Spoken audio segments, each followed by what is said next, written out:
ಏನು ರಾವಣನ ಸಂಹಾರ ಆದ ಹಾಗೆ ಕಾಂಗ್ರೆಸ್ ಪಕ್ಷ ಸಂಪೂರ್ಣವಾಗಿ ನಾಶವಾಗುತ್ತೆ ಹೀಗಂತ ಇದು ರಾಮ ಮಂದಿರ ಕೇಸ್ ರೀಓಪನ್ ಆಗಿದೆಯಲ್ಲ ಅದಕ್ಕೆ ಸಂಬಂಧಪಟ್ಟಂತೆ ಮುತಾಲಿಕ್ ಅವರು ಆಕ್ರೋಶವನ್ನು ವ್ಯಕ್ತಪಡಿಸಿದ್ದಾರೆ. ಶ್ರೀರಾಮ ಸೇನೆಯ ಮುಖ್ಯಸ್ಥ ಪ್ರಮೋದ್ ಮುತಾಲಿಕ್ ಅವರು ಆಕ್ರೋಶವನ್ನು ವ್ಯಕ್ತಪಡಿಸಿದ್ದಾರೆ. ಇಲ್ಲಿವರೆಗೂ ಕಾಂಗ್ರೆಸ್ನವರು ರಾಮನನ್ನ ಒಪ್ಪಲೇ ಇಲ್ಲ. ಈಗ ಕಾಂಗ್ರೆಸ್ ಪಕ್ಷ ಬಾಬರ್ನ ಒಪ್ಕೊಂಡಿದೆ. ಹಿಂಗೆ ಆಗ್ತಾ ಹೋದ್ರೆ ಸರಿಯಾಗಲ್ಲ. ಮಾನ ಮರ್ಯಾದೆ ಅನ್ನುವಂಥದ್ದಿದ್ರೆ ಈ ಪ್ರಕರಣವನ್ನು ವಾಪಸ್ ಪಡಿಬೇಕು ಅಂತ ಈಗ ರೀಓಪನ್ ಆಗಿದ್ದೆಲ್ಲ ಅದಕ್ಕೆ ಸಂಬಂಧಪಟ್ಟಂತೆ ಮಾತಾಡಿದ್ದಾರೆ. ಮುಸ್ಲಿಂ ಗೂಂಡಾಗಳ ವಿರುದ್ಧ ಕೇಸನ್ನು ರೀಓಪನ್ ಮಾಡೋ ತಾಕತ್ತಿದೆಯಾ ನಿಮಗೆ ಅಂತ ಪ್ರಶ್ನೆ ಮಾಡಿದ್ದಾರೆ. ಕಳೆದ 31 ವರ್ಷದ ಹಿಂದೆ ರಾಮ ಜನ್ಮಭೂಮಿ ಹೋರಾಟದಲ್ಲಿ ಭಾಗಿಯಾದವರ ವಿರುದ್ಧ ಪ್ರಕರಣ ದಾಖಲಿಸಿ ಓರ್ವ ಕರಸೇವಕನನ್ನು ಬಂಧನ ಮಾಡುವ ಕೆಲಸವನ್ನು ಹುಬ್ಬಳ್ಳಿ ಪೊಲೀಸರು ಮಾಡಿರುವಂಥದ್ದು. ಇದಕ್ಕೆ ಸಾಕಷ್ಟು ವಿರೋಧ ವ್ಯಕ್ತವಾಗಿರುವಂಥದ್ದು. ಇದ್ರ ಬಗ್ಗೆ ಮಾತಾಡೋದಕ್ಕೆ ಸ್ವತಃ ಶ್ರೀರಾಮ ಸೇನೆಯ ಸಂಸ್ಥಾಪಕ ಅಧ್ಯಕ್ಷರಾದಂಥ ಪ್ರಮೋದ್ ಮುತಾಲಿಕ್ ಅವರು ನಮ್ಮ ಜೊತೆಗಿದ್ದಾರೆ. ಅವರನ್ನೇ ಮಾತಾಡಿಸೋಣ. ಸರ್, ಏನು ಹೇಳ್ತೀವಿ ಸರ್? ಫಸ್ಟ್ ಇದನ್ನು ಖಂಡಿಸ್ತೀವಿ, ವಿರೋಧ ಮಾಡ್ತಾ ಇದ್ದೀವಿ. ಶ್ರೀರಾಮ್ ಸೇನೆ ಸಂಘಟನೆ ಈ ಕೃತ್ಯವನ್ನು ಬಲವಾಗಿ ವಿರೋಧಿಸ್ತೀವಿ.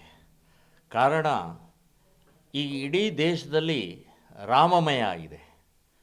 ರಾಮನ ಪಟ್ಟಾಭಿಷೇಕ ಹೇಗೆ ಅಯೋಧ್ಯ ಆವತ್ತಿನ ಸಮಯದಲ್ಲಿತ್ತು, ಅದೇ ಮಾದರಿಯಲ್ಲಿ ಅಯೋಧ್ಯ ಸಜ್ಜಾಗ್ತಾ ಇದೆ. ಇಡೀ ದೇಶ ಕೂಡ ಅದನ್ನು ಕಾಯ್ತಾ ಇದೆ.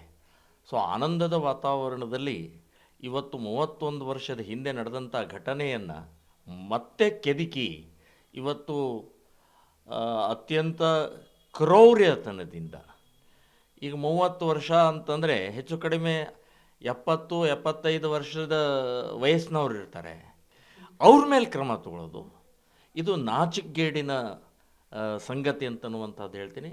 ಇದನ್ನು ಬಲವಾಗಿ ಶ್ರೀರಾಮ್ ಸೇನೆ ಸಂಘಟನೆ ನಾವು ಖಂಡಿಸ್ತಾ ಇದ್ದೀವಿ, ವಿರೋಧಿಸ್ತಾ ಇದ್ದೀವಿ. ಎಲ್ಲೂ ಕಾಂಗ್ರೆಸ್ ಸರ್ಕಾರ ಮತ್ತೆ ಹಿಂದೂ ವಿರೋಧಿ ನೀತಿ ಅನುಸರಿಸ್ತಿದೆ ಅನ್ನಿಸ್ತದೆ.